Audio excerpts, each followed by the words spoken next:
Hello everyone, welcome again back to Last Man Standing. Here we are.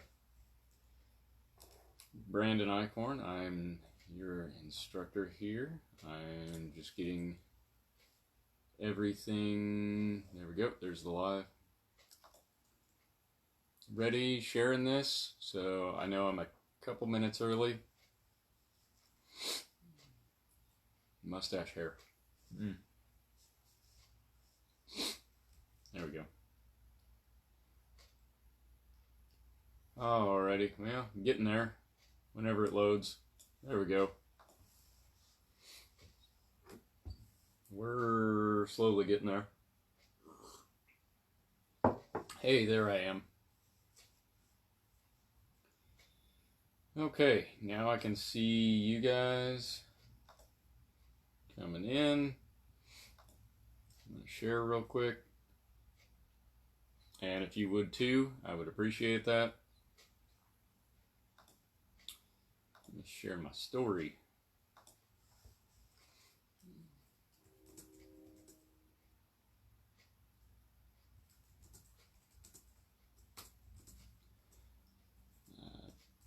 Dry practice.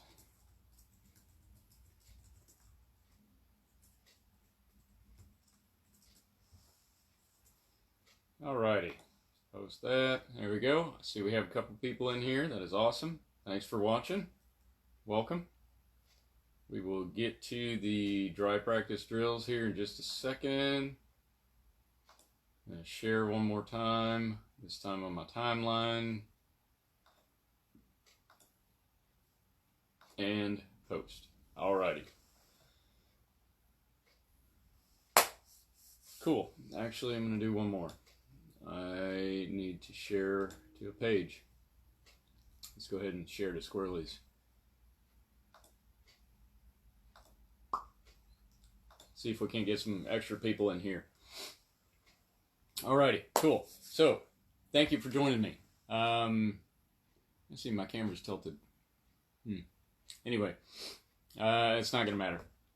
So, if you were in here last time, yeah, it keeps wanting to do that. Trying to readjust the camera. Anyway, if you guys were in here last time and had practiced some of these dry practice drills, give me a comment.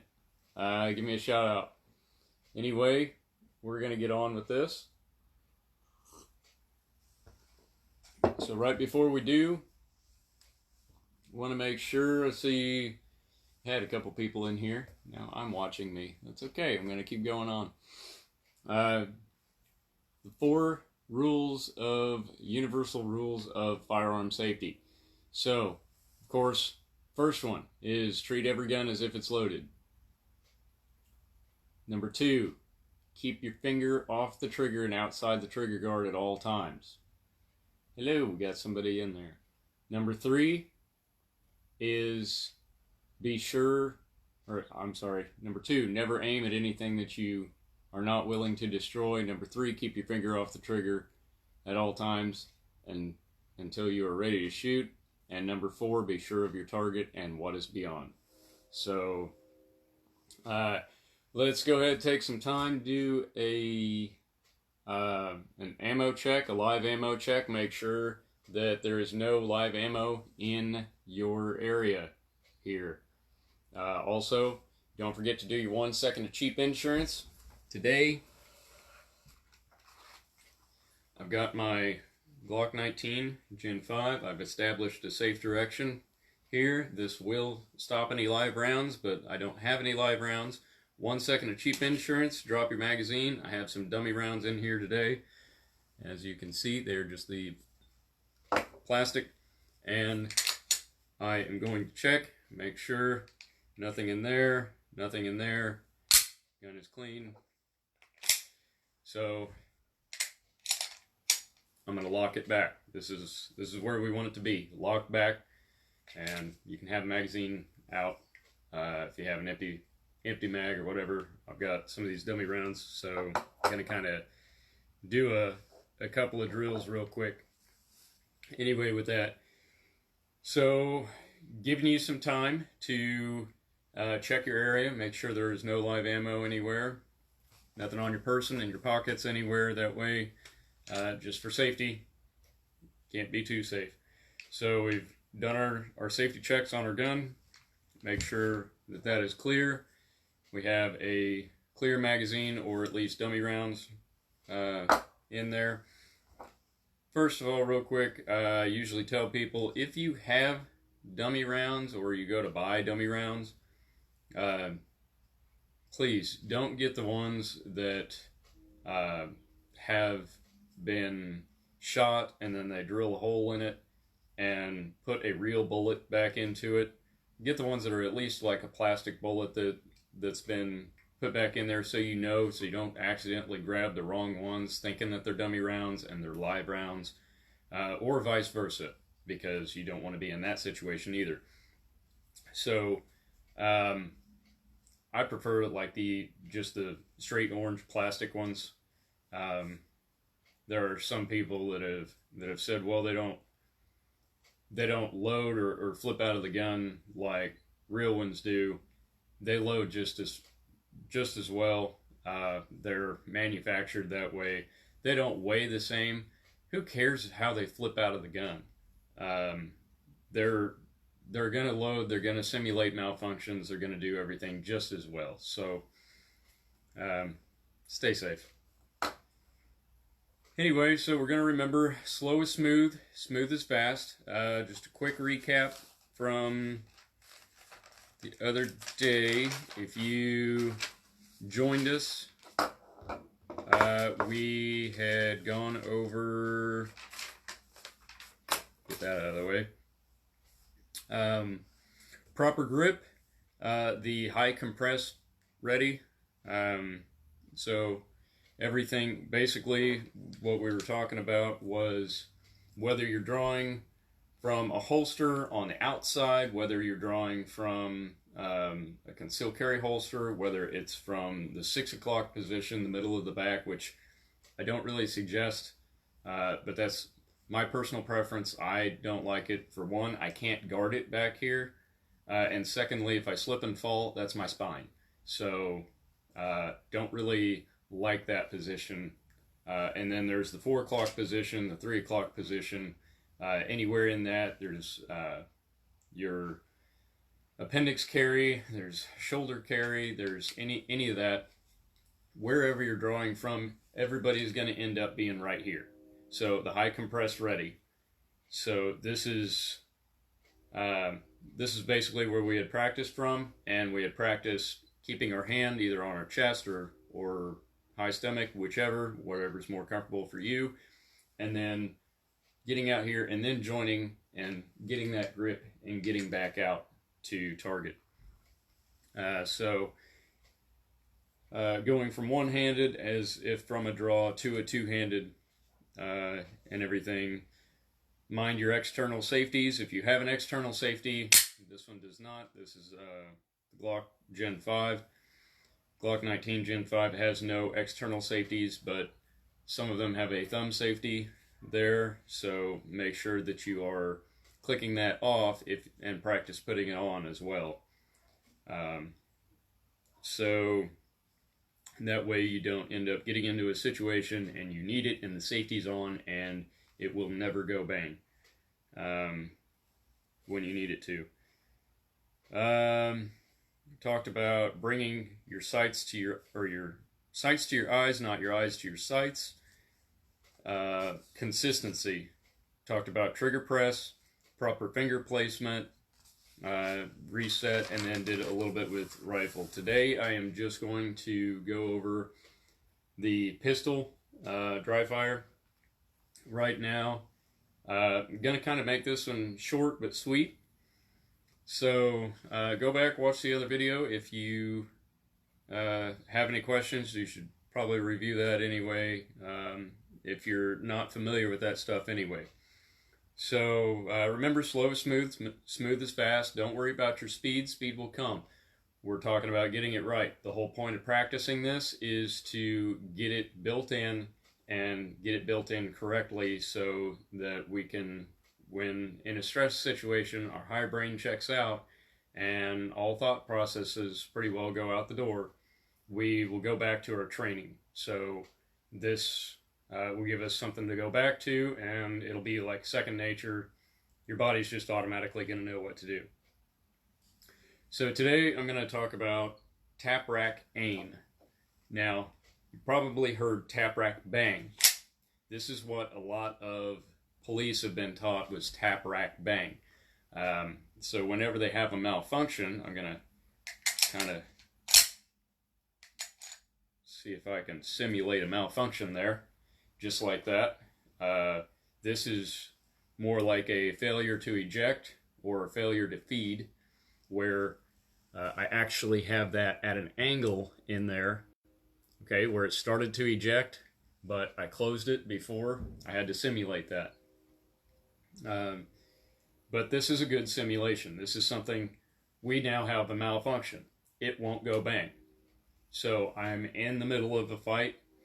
The reason why we do tap, rack, aim, I'll get to that here in a second. But first thing that you're going to want to do is, most of the time, malfunctions happen either because of the ammo or the magazine.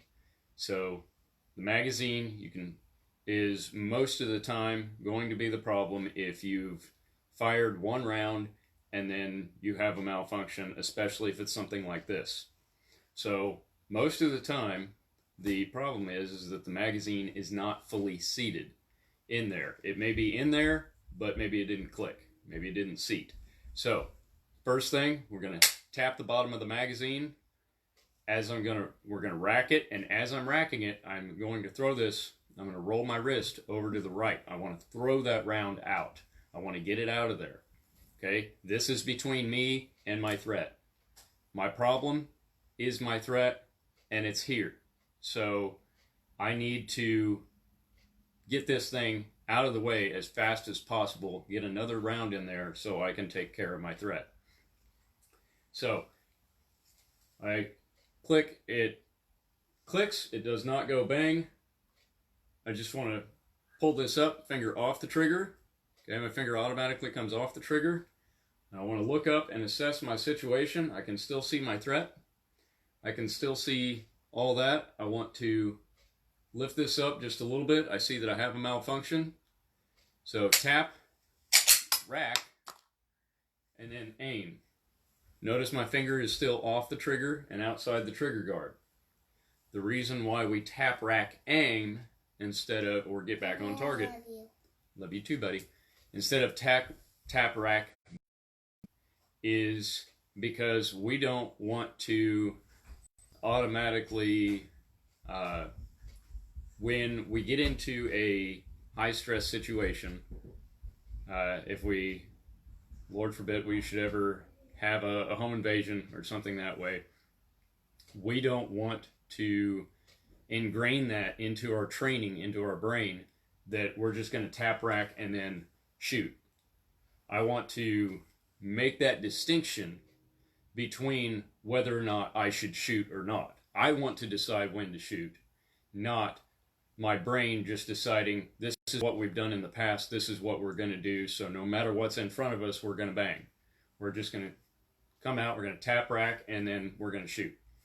So, mustache again. Sorry, guys. Time to trim it. There have been several cops. I've seen multiple training videos, and the one that comes to mind was this officer that was chasing a suspect they had gotten into a firefight.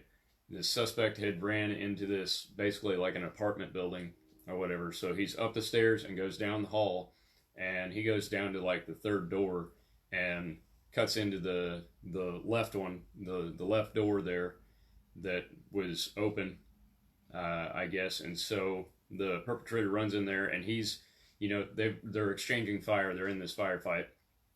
Well, the officer who's behind him, he's back at the stairs, and so he's using those stairs and that wall as cover and everything. So he's shooting. He has a stovepipe malfunction, which, if you don't know what the stovepipe malfunction is, let's simulate that here. This is more of a stovepipe malfunction, okay, where the brass starts to come up and out of the gun, but the action overruns for some reason, for one way or another, one reason or another. The empty casing did not fully come out of the gun before the spring had closed back on it, and now you have a stovepipe malfunction. Okay, so this officer had been taught over and over, over and over, over and over, tap, rack, bang, tap, rack, bang, tap, rack, bang. That's just what they do. So the tap, rack, got up, and bang. And when he did, he was in the middle of clearing his malfunction, and some civilian, innocent bystander, heard all the commotion going on, and opens his door. He's in the middle, opens his door and pops his head out to see what is going on. And the officer was there, and he's like, don't do it, don't do it, don't do it, don't do it. But it was so ingrained into his training and everything, his body naturally took over, his muscle memory took over, even though he was screaming at himself on the inside, don't shoot, don't shoot, don't shoot. He tapped, rack, bang, and shot the guy right in the head. Innocent bystander. So, sad story, but we can learn from these mistakes. So this is why we differentiate. We make that cutoff. I want to tap, rack, and then aim and keep my finger off the trigger and outside the trigger guard. Okay, so very important. You decide when to shoot. You decide when to make that next shot, or if you even need another shot. Which that's gonna bring us back to the next one. I should have brought that Taurus out, but it's all right. So what we're gonna do, and a lot of you at home probably don't have a trigger that resets. Like the Glock does not have a trigger that resets on its own. So what we're gonna do is I want to simulate another one. Oh, by the way, the tap rack, when we tap that, sorry, skipping ahead of my notes. When we tap that is not the same as loading a magazine. When we are loading a fresh magazine, I see this a lot. See it a lot. I see a lot of people, they'll take it, they'll load it, and then, or they'll put it in part way and then smack it. Okay, well, not a good thing to do. Okay, first of all, I'll lock that open and just show you what could happen. I did not hit that. That was just from tapping it. I see a lot of people do that, and just from slapping the magazine in there, it will automatically throw it forward. And a lot of times I see people will have their finger on the trigger. And so, not a good idea. The way to properly index a magazine and load a magazine, you have your ammunition here.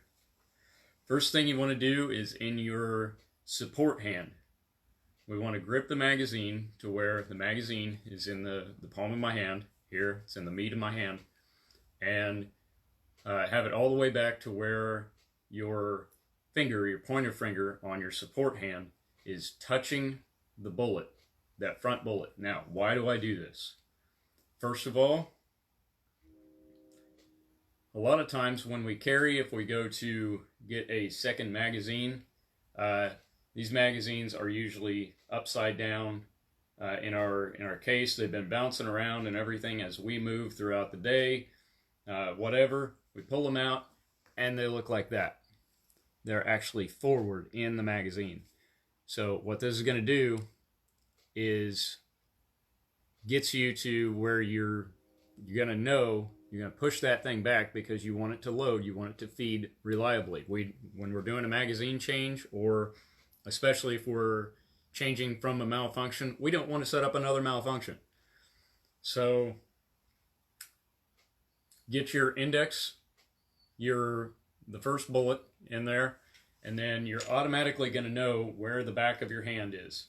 So I'm going to put it in there at an angle a little bit. I'm going to start it so I know right where it's at, and then I'm going to, firmly, with a little bit of pressure, not slam, I'm just going to firmly press it in there. And then I know it's seated. I do it one time, firm, and I know it's in there. I don't have to sit there and keep smacking it. It's not a good idea. It's just more dangerous. Okay, so, and then I see a lot of people, drop this,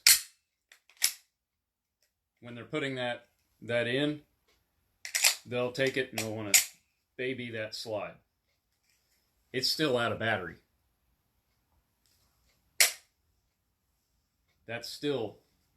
It was out of battery. So,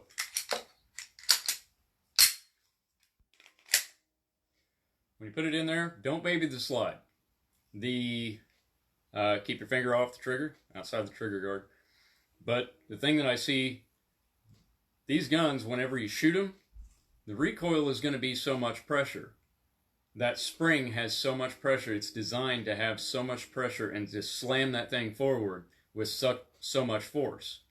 Each gun is going to be a little bit different, but they're designed to have so much force on them, and when you try to take the load off of that spring just so you don't mess anything up or whatever, you're trying to be careful with it. I get it. You're trying to be careful. That's a good thing, trying to be careful. But you can actually be on this, if you're too careful and you load that spring and baby it, as you saw before, it wasn't fully in battery. So your gun's not going to fire. And on some of the really, the older styles, they will still fire. And that's even more of a problem because now you've got an open breech detonation. And so what that means is that's going to go off inside without the gun being fully closed, and that's going to damage the gun and your hand, most likely. It could even blow up in your face. So, because those cartridges are not fully contained, and it's going to have weak point in there, and so that cartridge is going to explode probably from the back. So anyway, or it could. So let it slam forward. Slingshot that thing. Let that thing come forward. That way you know it's in battery, and it's a lot faster. Okay, secondly, we're going to go with trigger press and follow through. Then we're going to take up the slack, but we are not going to fire a second shot. So I see my threat. I take aim. I fire a shot. Obviously, you're going to have... It almost landed in my coffee. You're going to have... That's going to come back. It's going to load your second one. You're going to take the slack out. You're going to go to the wall, but you are not going to fire a second shot. Because my threat is down now. He's on the ground. He's no longer a threat. I'm just going to take the slack out, but I am not going to fire a second shot. Okay, so that's what I want you to practice. Take that just for practice-wise, so it will actually reset and won't lock open. I'm going to take the magazine out. If you have a double action trigger, that is going to be best for this, because then you're going to be able to not have to rack the slide or anything. You're going to be able to, or double action, either a double action trigger or one that has a reset to it to where it will automatically reset. So we're going to take it, we're going to shoot, and then I'm going to go back to the wall, but I'm not going to fire a second shot. My threat is down. I don't need to fire a second shot. Okay, no longer a threat, but I've gone to the wall and I'm ready. So what this is going to do is, this is going to help you to learn where your brake is. This is just another exercise to figure out where your brake is, and it helps you to set up for a follow-up shot without having to take that follow-up shot. So you're going to know where your wall is, you're going to know where your surprise brake is. And we call it a surprise brake because you don't want to anticipate and throw the gun down, or heel and throw the gun up at the very last second while you're pulling the trigger. I see a lot of people, they'll go and, especially new shooters, they'll go and as they're pulling the trigger, they pull down with their trigger finger, and they're anticipating that recoil coming back at them, and so they're trying to overcompensate for that, and it's just natural. It's what we do. It takes a long time to train that out of your brain. Dry fire, dry practice, is a really good way to train that out of your brain. Instead, your brain is going to memorize the click and keeping it steady instead of the bang and having the recoil. It's just automatically, even though you get out to the range, you go to live fire, you know it's going to come back at you, you know it's going to recoil, and everything. You know it, you're going to get kicked. But, like I've said before, half the fun of shooting a gun is getting kicked. So let it kick you. You know, enjoy it. Enjoy it, have some fun. So, click, follow through, go all the way to the rear, hold it to the rear just a second, come back out to the reset. You're going to know where your reset is, and then go back to your wall and do not let it fire. Okay, so that's step 2. You want it to be a surprise brake, but you also want to know where it goes off instead of guessing where it's going to go off, if that makes any sense. Okay, and then the third one, you can do this. It doesn't have to have a magazine in it at all. You keep your finger off the trigger, but what I want you to do is do this all by feel.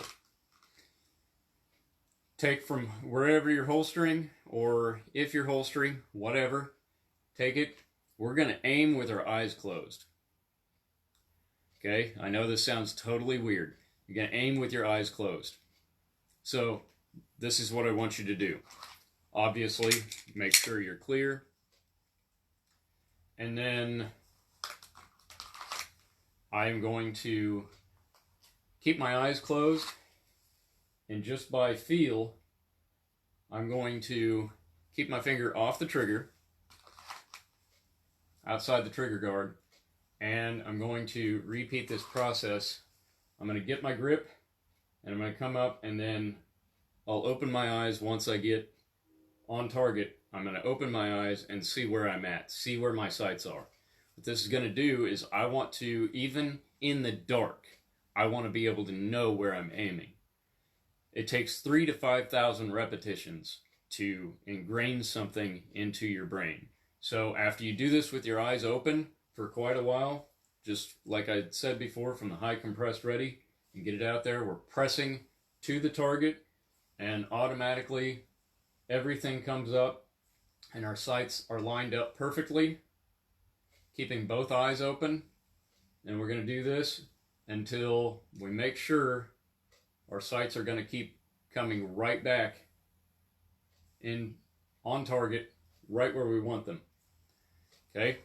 It's going to be lined up perfectly. Now, what I want you to do, keep your eyes closed. And then open your eyes and see where you're at. That was actually pretty good. I was just ever so slightly high on that one. Just ever so slightly high. The dots were here, here, and here. So, really, that would have been a pretty accurate shot. Would have been just half an inch or an inch high. So, keep doing that. Keep practicing that. Eyes closed. Forward. Eyes open. Pretty good. A little high. Eyes closed. Draw. Eyes open. Perfect. Okay. Keep doing that. You're going to practice that. That is going to get all that muscle memory down.